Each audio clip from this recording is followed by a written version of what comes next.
Thanks for checking out this video on Big Green Eggs and Sam. Today we're going to be making cheese bread, much like you would find at your pizzeria. For those of us that didn't have that summer job making pizzas, the 2 pieces of parchment paper help prevent it from sticking, make it so that you can use a roller instead of just trying to form it by hand.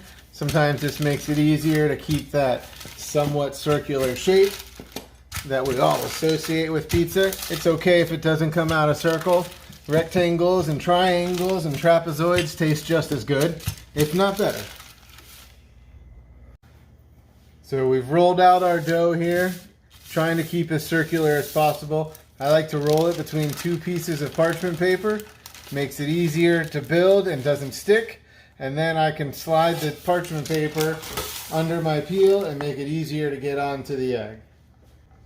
So for cheese bread, I like to use a garlic sauce instead of pizza sauce. So I'm going to baste this on here real nicely. And then I'm going to cover this with cheese before we put it on. I do like to use a little bit of cornmeal on the dough to keep it from sticking once it's on the stone. I'm going to put it on with the parchment paper first. And then that allows me to take the paper out once it's set up a little bit and get that good crisp bottom on the crust without burning it. For cheese bread, I like to use mozzarella as a base because that's what everybody associates with pizza. But I also like to use cheddar. A lot of pizza places are starting to use cheddar because it's got a bold flavor, melts well. I like to mix it in. Sometimes I'll use white cheddar. In this case, I'm going to use regular yellow cheddar. So once I got a good base of mozzarella, I'm going to mix in some cheddar. Spread that all in. It's going to melt together.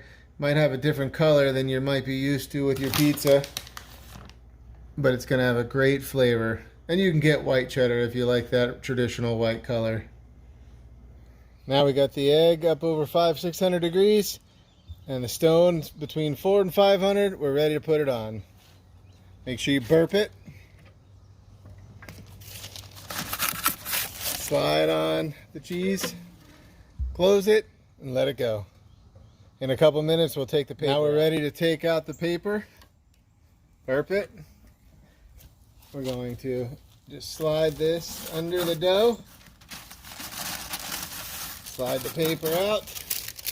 Let the dough back on and shut it back down. That way we can get a good crisp on the bottom of the crust. Now it's time to taste it. See the color you get with the cheddar that's mixed in? Adds for that great flavor.